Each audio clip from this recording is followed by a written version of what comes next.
인천공항의 한 구석, 구겨진 유니폼을 입은 청소부 김정옥 할머니가 날마다 눈물을 훔치며 바닥에 작은 얼룩을 닦고 있습니다. 할머니는 72살의 나이가 무색하게 하루도 빠짐없이 공항으로 출근하여 누구보다도 깨끗하게 공항을 정돈합니다. 하지만 평범해 보이는 청소부 할머니에게는 놀라운 사연이 숨어 있는데요. 과연 무슨 일이 있었던 걸까요? 지금 바로 시작합니다. 야, 저 할머니 또 여기 있네. 매일 똑같은 자리만 닦는다니까. 그러게. 대체 뭘 찾는지. 좀 이상하다고 생각 안 해? 수군거리는 소리가 김정옥 할머니의 귀에 들렸지만 그녀는 아무렇지 않은 듯 계속해서 바닥을 닦습니다. 40여 년 동안 익숙해진 소리였으니까요. 정옥의 눈은 바닥이 아닌 멀리 게이트를 향해 있었어요. 오늘도 수많은 사람들이 누군가를 만나고 또 헤어졌습니다. 그 모습을 바라보는 정옥의 눈에는 깊은 그리움이 담겨 있었죠. 한때 그녀는 국제 변호사로 명성을 떨쳤어요. 세계 각국을 오가며 굵직한 사건들을 맡았던 화려한 시절이 있었습니다. 하지만 그건 모두 과거의 이야기였죠. 40여 년 전 바로 이 공항에서 5살 아들을 잃어버린 후 정옥의 삶은 완전히 무너져 내렸어요. 눈 깜짝할 사이에 아이는 사라졌고 경찰과 공항 직원들이 총동원되어 찾았지만 허탕이었습니다. 그 후 남편과의 관계도 틀어져 결국 이혼했죠. 오늘도 맑은 하늘이네요. 정옥은 창밖을 바라보며 혼잣말을 했어요. 구름 한 점 없는 파란 하늘이 비행기들을 품어안고 있었습니다. 한때는 그녀도 저 비행기를 타고 세계 각국을 누볐지만 이제는 이곳을 청소하는 것이 그녀의 일상이 되었죠. 저기 파키스탄행 비행기가 곧 출발합니다. 탑승구로 이동해 주시기 바랍니다. 스피커에서 흘러나오는 안내방송을 들으며 정옥은 조용히 영어로 따라했어요. 그리고 이어지는 일본어, 중국어, 프랑스어 방송까지. 정옥의 입에서 각국의 언어가 매끄럽게 흘러나왔습니다. 하지만 아무도 그녀의 이런 모습을 보지 못했죠. 그저 나이든 청소부일 뿐이니까요. 공항 직원들은 세계항공 포럼 준비로 부산했어요. 로비는 각국의 국기로 장식되고 특별 경호 계획이 세워졌습니다. 정옥은 여느 때와 같이 조용히 자신의 일을 했죠. 하지만 오늘따라 청소구역이 넓어져 평소보다 더 바빴어요. 포럼을 위해 특별히 청결을 유지해야 한다는 지시가 내려왔거든요. 이번 포럼에는 세계 30여 개국의 항공사 대표들이 온다더라. 우리나라 위상이 높아지는 거지. 한 직원이 자랑스럽게 말했습니다. 다른 직원이 고개를 끄덕이며 그렇지. 그런데 통역은 다 준비됐대. 이런 큰 행사인데 실수 없어야 할 텐데. 라고 걱정스러운 목소리로 말했죠. 정옥은 그 대화를 들으며 문득 예전 생각이 났어요. 한때 그녀도 국제회의에서 통역을 맡았던 때가 있었습니다. 영어는 물론이고 불어, 일어까지 능통했으니까요. 하지만 그건 모두 지난 이야기였죠. 지금의 그녀는 그저 공항 구석구석을 청소하는 노인일 뿐이었어요. 할머니, 여기는 내일 청소하세요. 오늘은 VIP 라운지를 특별히 깨끗하게 해주세요. 시설팀장이 건성으로 말하고는 그녀의 대답도 듣지 않고 지나갔습니다. 정옥은 한숨을 내쉬며 장비를 들고 VIP 라운지로 향했어요.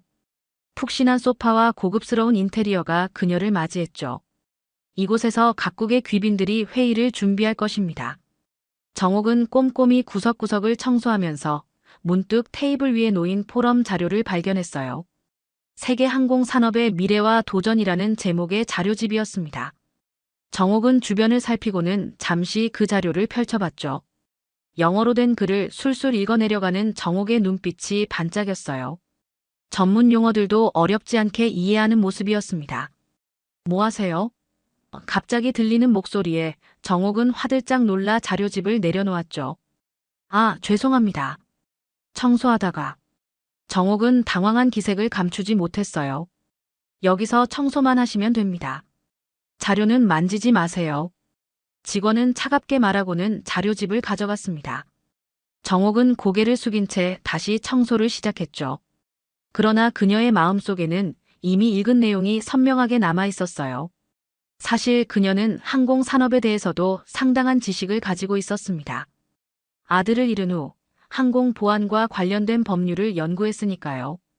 포럼 당일 인천공항은 전 세계에서 모여든 항공산업 관계자들로 북적였어요. 정옥은 평소보다 1시간 일찍 출근해 행사장 주변을 깨끗이 청소했습니다. 그녀의 눈빛에는 설렘이 가득했죠. 이유는 알 수 없지만 오늘은 특별한 날이 될 것 같은 느낌이 들었어요. 비상이다. 비상. 갑작스러운 소리에 정옥은 고개를 돌렸습니다. 행사준비팀장이 직원들을 다급히 불러 모으고 있었죠. 우리 측 통역사가 교통사고로 오지 못한대. 어떡하지? 행사 시작까지 단 2시간밖에 안 남았는데. 직원들 사이에 동요가 일어났어요. 한국어와 영어는 물론 프랑스어와 일본어, 통역까지 담당할 인물이 오지 못한다는 소식에 모두가 당황한 표정이었습니다. 대체 통역사를 구할 수 없을까요? 다른 통역회사에 연락해 보시죠. 이미 해봤어요. 이 시간에 4개 언어가 가능한 통역사를 구할 수 없대요. 정옥은 조금씩 그들에게 다가갔어요. 그녀의 마음속에서는 오랫동안 억눌러왔던 무언가가 꿈틀거리기 시작했습니다. 마치 겨울을 지나 봄을 맞이한 새싹처럼 말이죠. 저기. 정옥의 작은 목소리가 혼란 속에서 간신히 들렸어요. 아무도 그녀의 말에 귀를 기울이지 않았습니다. 정옥은 용기를 내 조금 더 큰 소리로 말했죠. 제가 하면 안 될까요? 이번에는 모두가 정옥을 바라봤어요. 순간 침묵이 흐르더니 누군가 웃음을 터뜨렸습니다. 할머니, 지금 농담하시는 거예요? 우리는 지금 급해요. 그러나 정옥은 물러서지 않았죠. 저는 영어, 프랑스어, 일본어 모두 할 수 있습니다. 한때 국제 변호사로 일했거든요. 더 큰 웃음이 터져 나왔어요. 할머니, 청소나 계속하세요. 지금 장난할 시간 없어요. 그때 행사팀장이 앞으로 나섰습니다. 그는 정옥을 유심히 바라보더니 말했죠. 정말 통역 가능하세요? 정옥은 고개를 끄덕였어요. 네, 할 수 있습니다. 팀장의 얼굴에 고민이 깃들었습니다. 시간은 계속 흐르고 있고 대안이 없는 상황이었죠. 마지막으로 그는 결단을 내렸어요. 할머니, 정말 못하면 바로 내려오셔야 해요. 알겠죠? 이건 국제적인 행사니까요. 행사의 시작을 알리는 종소리와 함께 한국항공청장이 단상에 올라 환영사를 시작했어요. 정옥은 부스 안에서 헤드셋을 조정하며 첫 통역을 준비했습니다. 손끝이 미세하게 떨렸지만 눈빛만은 단단했죠. 전 세계에서 오신 항공산업 관계자 여러분, 인천공항에서 개최되는 세계항공 포럼에 오신 것을 진심으로 환영합니다. 정옥은 깊은 숨을 들이마시고 영어로 통역을 시작했어요. 그녀의 영어는 놀랍도록 유창하고 정확했습니다. 억양도 완벽했죠. 회의장에 있던 사람들이 통역 장치를 통해 그녀의 목소리를 듣고 놀란 표정을 지었어요. 이어서 프랑스어, 일본어로도 자연스럽게 통역이 이어지자 청중들은 더욱 놀라워했습니다. 행사장 한쪽에서는 그녀를 무대에 올린 팀장이 입을 다물지 못하고 있었어요. 청소부 할머니가 이런 실력을 갖추고 있다니 도저히 믿기지 않는 광경이었습니다. 다음은 미국 항공사 대표의 기조 연설이 있겠습니다. 미국 대표가 연단에 올라 영어로 연설을 시작했어요. 복잡한 항공 용어와 전문적인 내용이 쏟아져 나왔죠. 정옥은 눈 하나 깜짝하지 않고 모든 내용을 완벽하게 한국어로 옮겼습니다. 단순히 단어만 바꾸는 것이 아니라 문화적 맥락까지 고려한 통역이 이루어지고 있었어요. 항공산업은 현재 탄소 중립이라는 큰 도전에 직면해 있습니다. 정옥은 이 문장을 통역하면서 한국 청중들이 더 잘 이해할 수 있도록 부연 설명을 덧붙였죠. 항공산업은 환경보호라는 전 지구적 과제 속에서 탄소 배출을 줄이는 탄소 중립이라는 큰 도전에 직면해 있습니다. 청중들은 정옥의 통역에 감탄했어요. 그녀의 목소리에는 삶의 깊이가 담겨 있고 전문적인 지식이 녹아 있었기 때문입니다. 프랑스 대표가 발언할 때는 유창한 프랑스어로, 일본 대표가 말할 때는 자연스러운 일본어로 통역하며 모두를 놀라게 했죠. 이 공항에서 저의 5살 아들을 잃어버렸습니다. 정옥의 목소리는 흔들렸지만 또렷하게 울려 퍼졌어요. 단 몇 초 눈을 뗀 사이에 아이는 사라졌습니다. 경찰, 공항 직원들 모두가 찾아줬지만 결국 찾지 못했죠. 기자들은 숨죽이며 그녀의 이야기를 들었어요. 카메라 플래시도 멈춘 채로였습니다. 그 후 남편과 이혼했고 변호사 일도 그만뒀어요. 대신 이곳에서 청소부로 일하기 시작했죠. 언젠가 아들이 돌아올 것이라는 희망으로 말입니다. 청중 속 누군가가 작게 흐느끼는 소리가 들렸어요. 정옥의 이야기는 많은 이들의 마음을 울리고 있었습니다. 매일 이곳에서 청소를 하며 출발하고 도착하는 사람들을 지켜봤어요. 40년 동안 말이죠. 정옥은 잠시 숨을 고르고 계속 말했습니다. 그 과정에서 언어 실력을 유지하기 위해 공항 안내 방송을 따라하고 외국인 승객들의 대화를 들으며 연습했어요. 시간이 많았으니까요. 그녀의 담담한 고백에 기자들은 더 많은 질문을 던지려 했습니다. 그때 행사장 한쪽에서 한 남자가 정옥을 주시하고 있었어요. 미국 항공사 델타 에일라인즈의 임원 명찰을 단 그는 50대 초반으로 보였고 정옥의 모든 말과 표정을 놓치지 않고 바라보고 있었죠. 그는 천천히 정옥에게 다가갔어요. 주변의 기자들이 그에게 자리를 비켜주자 그는 정옥 앞에 서서 조심스럽게 말했습니다. 실례합니다. 혹시 정옥 씨 맞으신가요? 정옥은 놀란 표정으로 그를 바라봤어요. 네, 맞습니다만. 그는 주머니에서 종이 한 장을 꺼냈죠. 거기에는 김정옥 국제변호사라고 적힌 오래된 명함이 붙어 있었어요. 이 이름이 맞습니까? 정옥은 명함을 바라보며 천천히 고개를 끄덕였습니다. 그건 예전에 제가 쓰던 명함이에요. 어떻게 가지고 계신 거죠? 모든 카메라 플래시가 정옥과 마이클을 향해 터졌어요. 40년 만의 극적인 재회는 순식간에 행사의 중심이 되었습니다.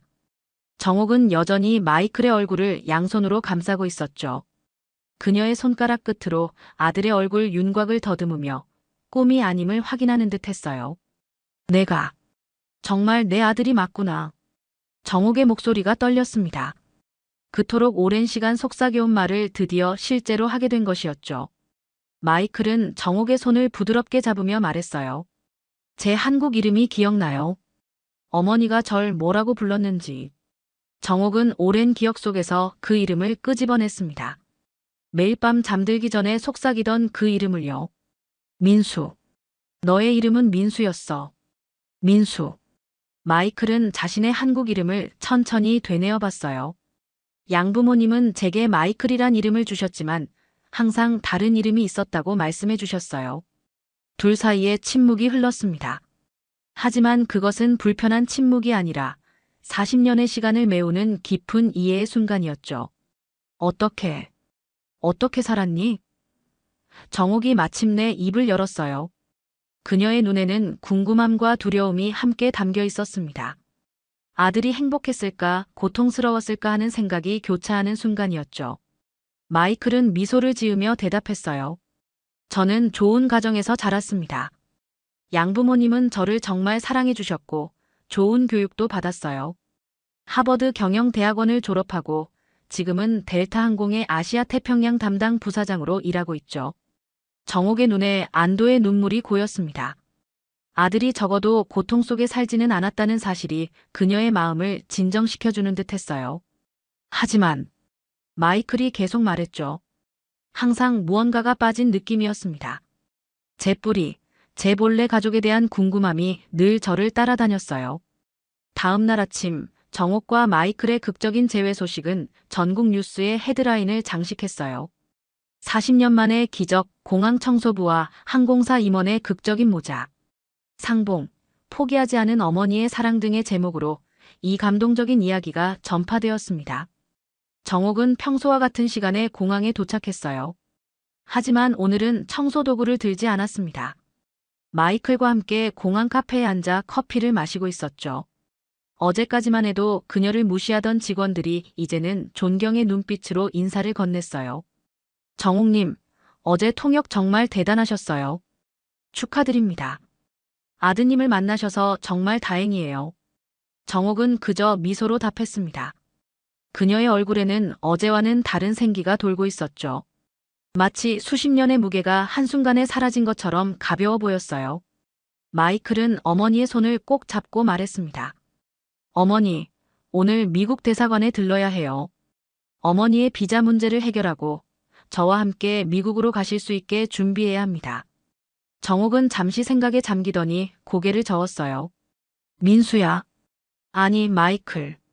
엄마는 여기 남을 거야. 마이클의 얼굴에 당혹감이 번졌습니다. 왜요? 이제 더 이상 이곳에서 청소부로 일하실 필요가 없잖아요. 제가 어머니를 모실게요. 정옥은 아들의 손을 부드럽게 쓰다듬으며 말했어요. 이곳은 내게 의미가 있는 곳이야. 40년 동안 너를 기다리며 살았던 곳이고, 이제는 새로운 의미가 생긴 곳이기도 하지. 여기서 너를 다시 만났으니까. 마이클은 어머니의 마음을 이해하려고 노력했습니다. 하지만 그래도 청소부로 계속 일하실 필요는 없잖아요. 그때 두 사람에게 누군가 다가왔어요. 인천공항 총괄이사였습니다. 한 달 후, 정옥은 인천공항 국제협력팀 고문으로서의 새로운 생활에 점차 적응해가고 있었어요. 그녀의 사무실은 공항 중앙에 위치해 있어 전체 공항을 한눈에 내려다볼 수 있었습니다. 창 너머로 비행기들이 이륙하고 착륙하는 모습이 그림처럼 펼쳐지는 곳이었죠. 오늘 아침, 정옥은 평소보다 조금 일찍 출근했어요. 마이클이 한 달 만에 한국을 방문하는 날이기 때문이었습니다. 그녀는 창가에 서서 도착하는 비행기들을 하나하나 확인했죠. 그 중에 마이클이 탄 비행기가 있을 테니까요. 정옥 고문님, LA발 비행기가 이제 착륙했습니다. 비서가 다가와 알려주었어요. 정옥은 고맙다는 듯 고개를 끄덕였습니다. 그녀는 예전처럼 청소 유니폼이 아닌 단정한 정장을 입고 있었죠. 머리는 깔끔하게 올려 묶었고 얼굴에는 엷은 화장까지 했어요. 고문님, 지난 한 달 동안 정말 많은 일을 해내셨어요. 덕분에 세계 나라와 협약을 맺을 수 있었답니다. 비서가 존경의 눈빛으로 말했습니다. 정옥은 겸손하게 미소 지었어요. 모두의 노력 덕분이죠. 나는 그저 말을 조금 통역했을 뿐입니다.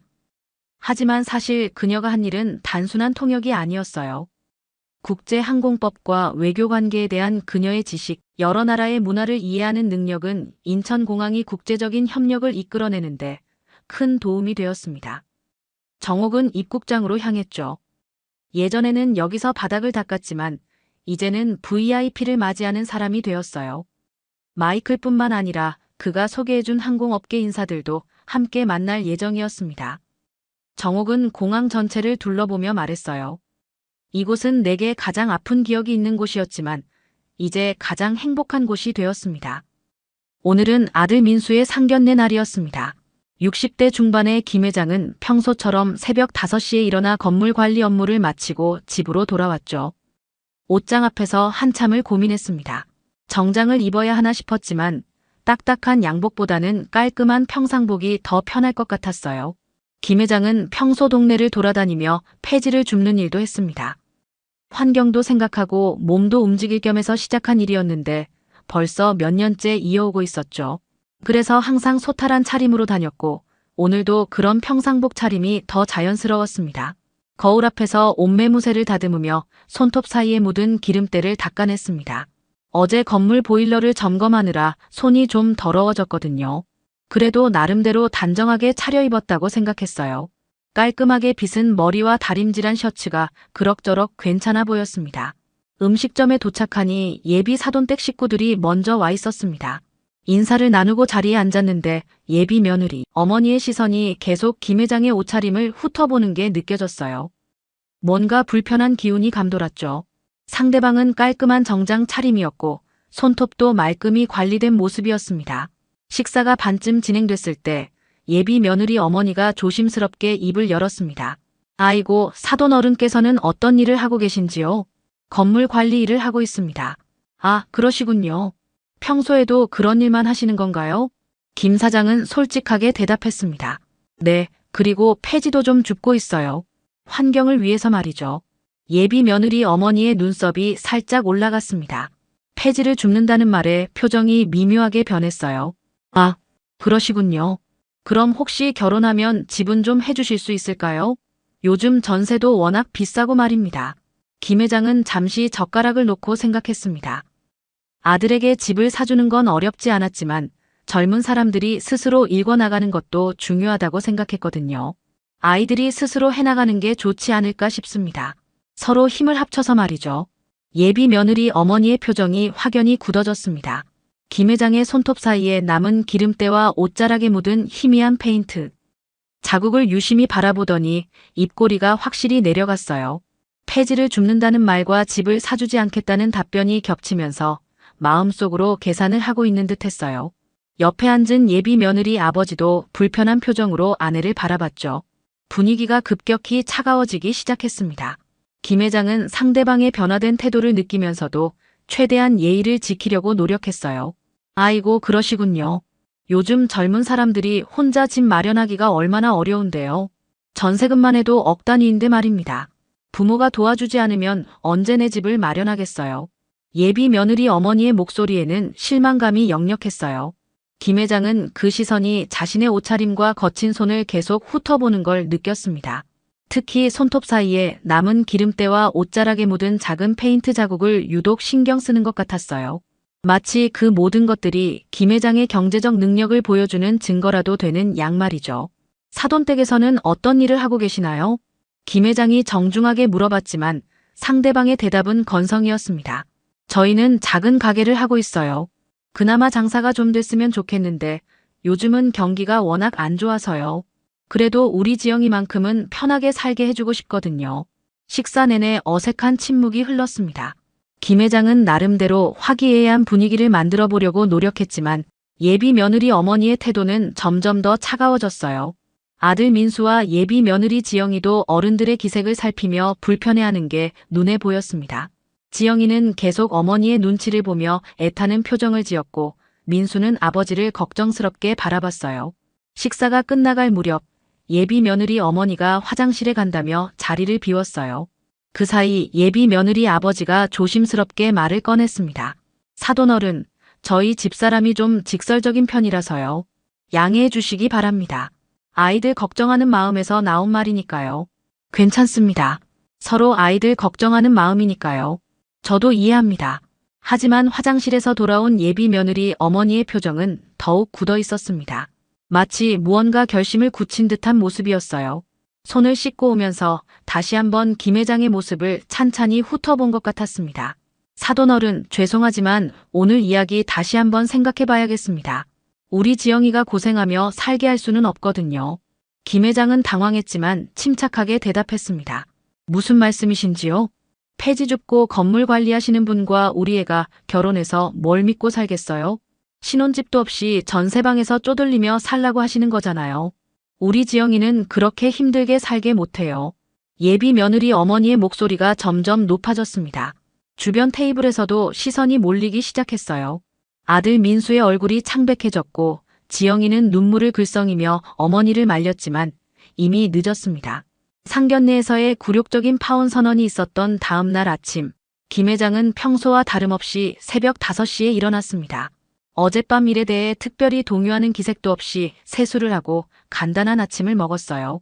아들 민수는 아직 방에서 나오지 않았지만 김 회장은 그런 아들을 깨우지 않고 조용히 집을 나섰습니다. 어차피 해야 할 일은 해야 하는 법이니까요. 건물에 도착하자마자 김 회장은 1층부터 차례대로 청소를 시작했습니다. 복도 바닥을 닦고 엘리베이터 안을 정리하고 건물 앞 화단의 낙엽도 쓸어 담았어요. 평소보다 더 꼼꼼하게 일하는 모습이었는데 마치 어젯밤의 일을 잊으려는 듯 했습니다. 하지만 그의 표정에는 여전히 침착함이 깃들어 있었어요. 아침 7시쯤 되자 건물에 입주한 상가 사장들이 하나둘 출근하기 시작했습니다. 1층 카페 사장이 먼저 인사를 건넸어요. 사장님, 오늘도 일찍 나오셨네요. 고생 많으십니다. 별 말씀을요. 건강한 게 다행이죠. 김 회장은 언제나처럼 온화한 미소로 대답했습니다. 2층 문구점 사장도 지나가며 깍듯이 인사했고 3층 피부과 원장도 고개를 숙여 인사했어요. 건물 경비실의 박 아저씨도 김 회장을 보자마자 일어서서 정중하게 인사했습니다. 회장님, 안녕하십니까? 어젯밤에 3층 화장실 수도꼭지에서 물이 새는 것 같다고 연락이 왔었습니다. 그래요? 잠시 후에 올라가서 확인해 보겠습니다. 다른 특이사항은 없었나요? 네, 별다른 일은 없었습니다. 김 회장은 경비실에서 건물 관리 일지를 확인하며 하루 업무를 점검했어요. 그러다가 임대료 연체 현황을 정리한 파일을 펼쳐봤습니다. 여러 업체 중에서 유독 눈에 띄는 곳이 하나 있었어요. 지하 1층에 있는 작은 반찬 가게였는데 벌써 석 달째 임대료를 밀리고 있었습니다. 3개월째네. 오늘까지는 기다렸지. 김 회장은 파일을 덮으며 중얼거렸습니다. 그동안 사정을 봐서 계속 기다려줬지만 이제는 더 이상 미룰 수 없는 상황이었어요. 다른 임차인들과의 형평성도 생각해야 하고 건물 운영에도 차질이 생기기 시작했거든요. 박 아저씨, 지하 1층 반찬가게에 연체 통지서 전달했었죠? 네, 지난주에 전달했습니다. 오늘까지 납부하지 않으면 계약 해지한다고 적혀 있었어요. 김 회장은 시계를 보며 고개를 끄덕였습니다. 아직 오전 시간이니 저녁까지는 기다려볼 수 있겠지만 만약 오늘까지도 임대료가 들어오지 않는다면 계약 해지 절차를 밟을 수밖에 없었어요. 비정하게 느껴질 수도 있지만 이것도 사업이고 원칙이 있는 일이었습니다. 3층 화장실 수리를 마치고 내려온 김 회장은 다시 한번 연체 현황을 확인했습니다. 지하 1층 반찬가게, 상호명은 만나반찬이었어요. 임차인 이름을 보니 낯익은 느낌이 들었지만 정확히 누구인지는 기억나지 않았습니다. 어쨌든 오늘 안에 결론을 내야 할 일이었어요. 오후 4시가 되어도 지하 1층 반찬가게에서는 아무런 연락이 없었습니다. 김 회장은 더 이상 기다릴 수 없다고 판단하고 직접 가게로 내려갔어요. 지하로 이어지는 계단을 천천히 내려가면서 마음을 정리했습니다. 개인적인 감정은 접어두고 사업상 원칙에 따라 처리해야 하는 일이었거든요. 지하 1층은 다소 어둡고 습한 느낌이었지만 나름대로 깔끔하게 정리되어 있었습니다. 복도 끝에 위치한 만나반찬 가게 앞에 서서 김 회장은 잠시 숨을 고르고 문을 두드렸어요. 안에서 부산스러운 소리가 들리더니 곧 문이 열렸습니다. 네, 어서 오세요. 문을 연 사람을 보는 순간 김 회장과 상대방 모두 깜짝 놀랐습니다. 어제 상견례에서 만났던 예비 며느리 어머니가 앞치마를 두른 채 서 있었거든요. 그녀도 김 회장을 알아보고는 당황한 표정을 감추지 못했어요. 아, 여기는 어쩐 일로. 예비 며느리 어머니의 목소리가 떨렸습니다. 어제 그렇게 무시하며 파혼을 선언했던 상대가 자신의 가게 앞에 서 있으니 당황스러울 수밖에 없었죠. 김 회장은 침착하게 대답했습니다. 임대료 석 달 밀리셨더군요. 내일까지 안 들어오면 계약 해지입니다. 그제서야 예비 며느리 어머니는 상황을 파악했습니다. 자신이 어제 폐지 줍는 가난한 사람이라고 무시했던 그 사람이 바로 이 건물의 주인이었던 거예요. 얼굴이 새하얗게 질렸습니다. 잠깐만요, 회장님이시라고요? 이 건물 주인이 회장님이신 거예요? 네, 그렇습니다. 연체 통지서는 받아보셨죠? 김 회장의 목소리는 냉정했습니다. 어제의 일에 대한 감정적인 대응이 아니라 순전히 업무상 처리하는 톤이었어요. 오히려 그런 담담함이 더 무서웠습니다. 예비 며느리 어머니는 급하게 말을 이었습니다. 아, 그게 요즘 장사가 정말 안 좋아서요. 코로나 이후로 손님이 많이 줄었고 요즘엔 배달 음식만 시켜 먹고 반찬 사러 오는 사람이 거의 없어요. 그런 사정은 이해합니다만 벌써 석 달째입니다. 다른 임차인들과의 형평성도 있고요. 김 회장은 가게 안을 둘러봤습니다. 진열장에는 나름대로 정성스럽게 만든 반찬들이 담겨 있었지만 손님이 거의 없어 보였어요. 계산대 옆에는 미납 고지서들이 쌓여 있었고 전체적으로 운영이 어려워 보이는 상황이었습니다. 회장님, 정말 죄송합니다. 딱 한 달만 더 기다려주시면 안 될까요? 제가 다른 데서 돈을 구해볼게요. 예비 며느리 어머니의 목소리에는 절박함이 묻어났습니다. 어제까지만 해도 당당하게 파혼을 선언했던 그 모습과는 정반대였어요. 하지만 김 회장의 표정은 변하지 않았습니다. 죄송하지만 더 이상은 어렵습니다. 그동안 충분히 기다렸고 여러 번 연락도 드렸죠. 내일 오후까지 밀린 임대료를 정리해 주시거나 아니면 계약 해지 절차를 밟겠습니다. 예비 며느리 어머니는 절망적인 표정으로 김 회장을 바라봤습니다. 어제 자신이 그토록 무시했던 사람이 사실은 이 건물의 주인이었고 지금 자신의 운명을 쥐고 있다는 사실이 믿어지지 않았어요. 예비 며느리 어머니는 김 회장의 차가운 말에 더욱 당황했습니다. 어제까지만 해도 폐지 줍는 가난한 사람이라고 생각했던 그가 실제로는 이 건물의 주인이었다는 사실이 아직도 믿어지지 않았어요. 머릿속이 하얗게 변하면서 무엇부터 말해야 할지 모르겠더군요. 회장님, 정말 몰랐습니다. 어제 제가 실례를 많이 했는데 목소리가 떨리기 시작했습니다. 김 회장은 여전히 무표정한 얼굴로 그녀를 바라봤어요. 감정적인 반응을 보이지 않는 것이 오히려 더 무서웠습니다. 요즘 장사가 정말 안 좋아서요. 손님들이 거의 안 와요. 하루 매출이 10만 원도 안 나올 때가 많고 재료비랑 전기세만 해도 빠듯해서 예비 며느리 어머니는 가게 안으로 들어가며 상황을 설명하려고 했습니다. 하지만 김 회장은 문 앞에 서 있을 뿐 들어오지 않았어요. 한 달만 기다려주시면 정말 갚을 수 있습니다. 제가 친정 언니한테 돈을 빌려서라도 꼭 갚을게요. 아니면 분할로라도 내겠습니다. 그녀의 목소리는 점점 더 절박해졌습니다. 하지만 김 회장의 대답은 냉정했어요. 그동안 충분히 기다렸습니다. 어제 우리 아이를 걱정하셨죠? 저도 제 자식의 앞길을 생각해야 합니다. 이 말에 예비 며느리 어머니는 뜨끔했습니다. 어제 자신이 민수를 두고 했던 말들이 떠올랐거든요. 폐지 줍는 아버지를 둔 아들과는 결혼할 수 없다고 했던 그 말들이 이제 부메랑이 되어 돌아온 것 같았어요. 회장님, 제발요. 저희 딸은 정말 아무 잘못이 없어요. 어제 일은 제가 잘못 생각한 거고. 김 회장은 고개를 저었습니다. 딸분은 잘못 없죠. 그런데 어머니께서는 어제 제 아들이 가난하다고 파혼시키셨죠. 이 말에 예비 며느리 어머니는 완전히 말문이 막혔습니다. 자신이 했던 말을 그대로 돌려받으니 할 말이 없었어요. 눈물이 글썽이기 시작했습니다.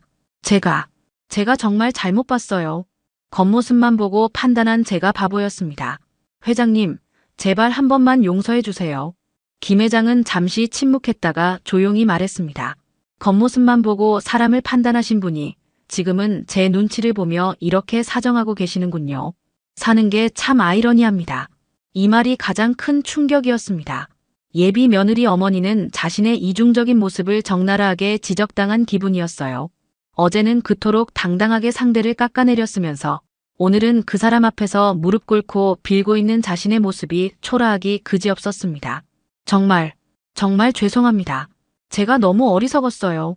어제 회장님을 그렇게 대한 게 정말 후회됩니다. 하지만 김 회장의 마음은 이미 굳어 있었습니다. 어제 아들이 받았을 상처와 굴욕감을 생각하면 쉽게 용서할 수 없었어요.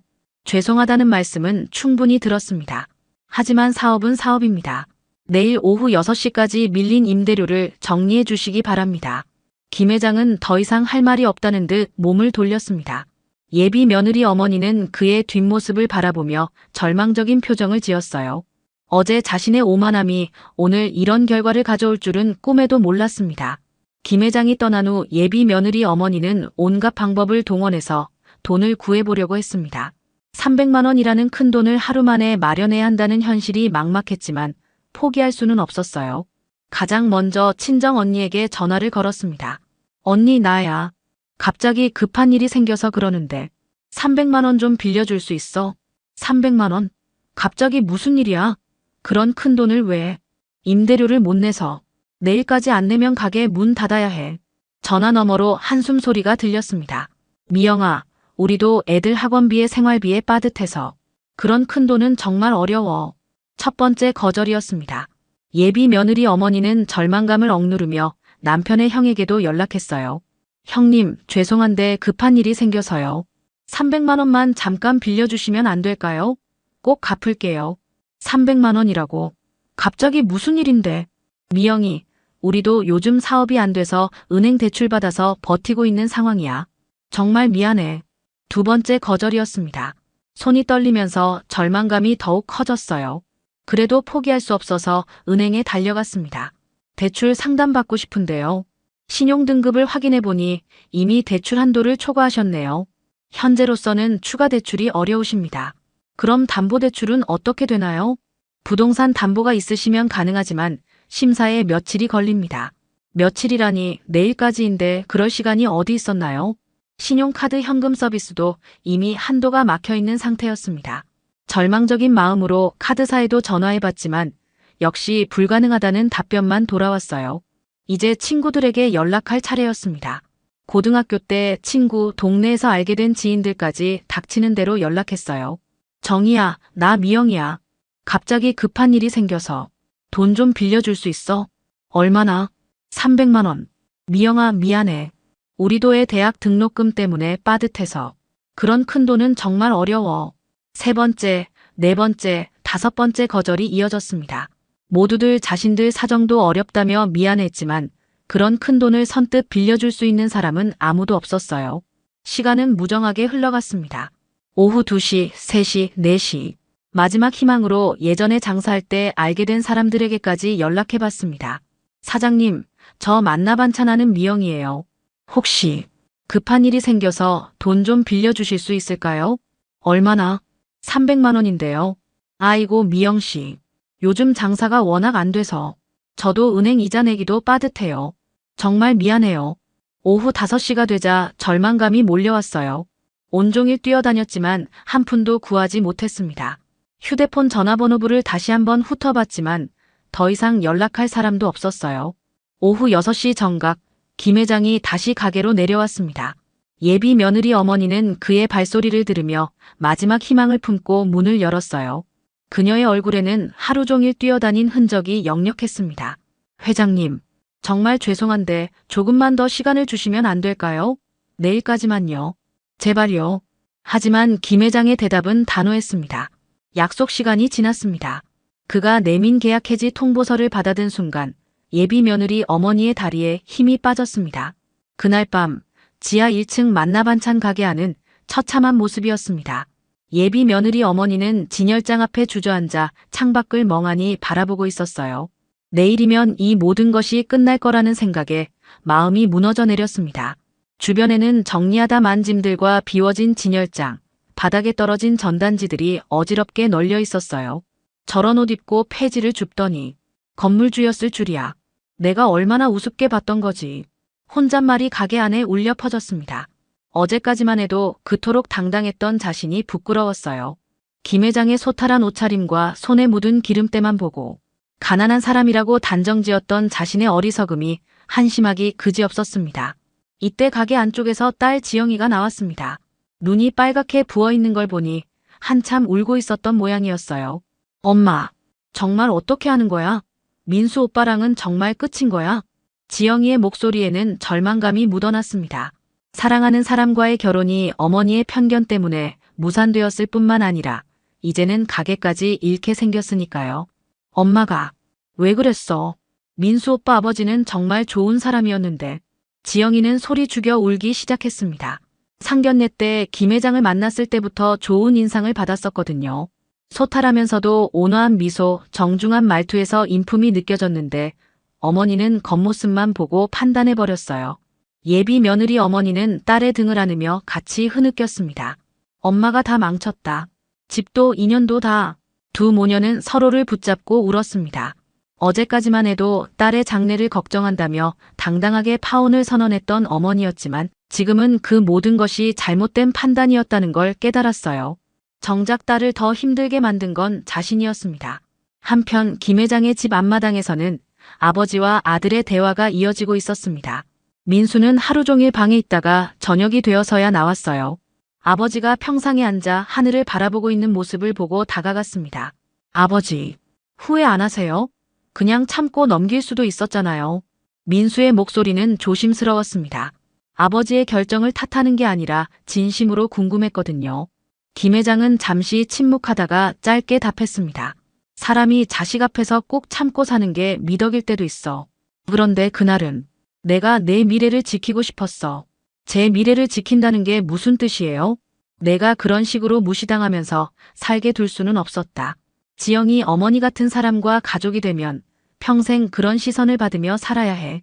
그게 너한테 좋을 리 없잖니. 민수는 아버지의 말을 듣고 고개를 끄덕였습니다. 처음에는 아버지의 결정이 너무 냉정하다고 생각했지만 지금 와서 생각해보니 이해가 되었어요. 지영이는 좋은 사람이었지만 그녀의 어머니와는 평생 불편한 관계가 될 수밖에 없었거든요. 아버지가 오르신 것 같아요. 처음에는 섭섭했는데 지금은 이해해요. 민수는 천천히 뒤돌아섰습니다. 그의 표정에는 미련이 아닌 정리된 감정과 어른스러움이 스쳐 지나갔어요. 아픈 이별이었지만 아버지의 선택이 옳다는 걸 받아들이기로 했습니다. 며칠 후 건물 지하 1층에는 철거 작업이 한창이었습니다. 만나반찬 간판이 떼어지고 오랫동안 정성스럽게 꾸며왔던 가게가 하루 만에 텅 비어버렸어요.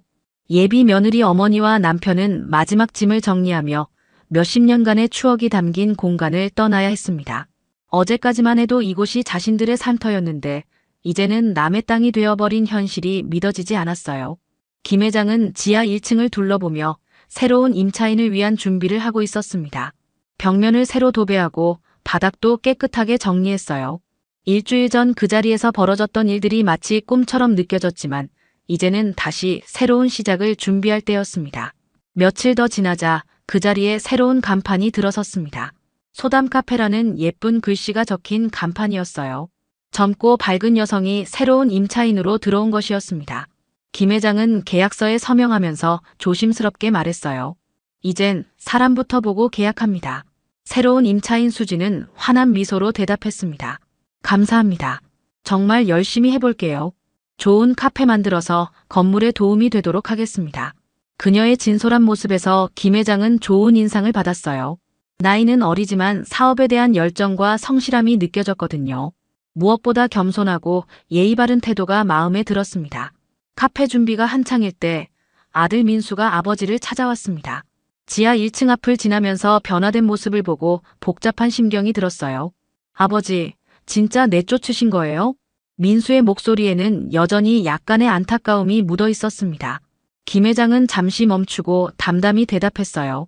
사람이 실수할 순 있어. 근데 사과 뒤에 책임이 없으면 그건 변명이지. 무슨 말씀이세요? 내 예비 장모님은 어제 나한테 사과했어.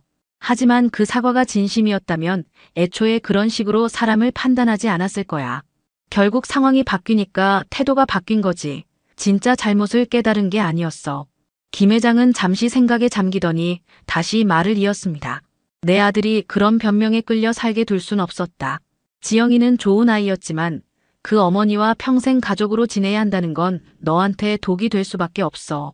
민수는 아버지의 말을 들으며 고개를 끄덕였습니다. 처음에는 아버지의 결정이 너무 냉정하다고 생각했지만 시간이 지나면서 그 의미를 이해하게 되었어요. 그때 카페에서 수진이 나와서 인사를 건넸습니다. 안녕하세요. 새로 입주한 수진이에요.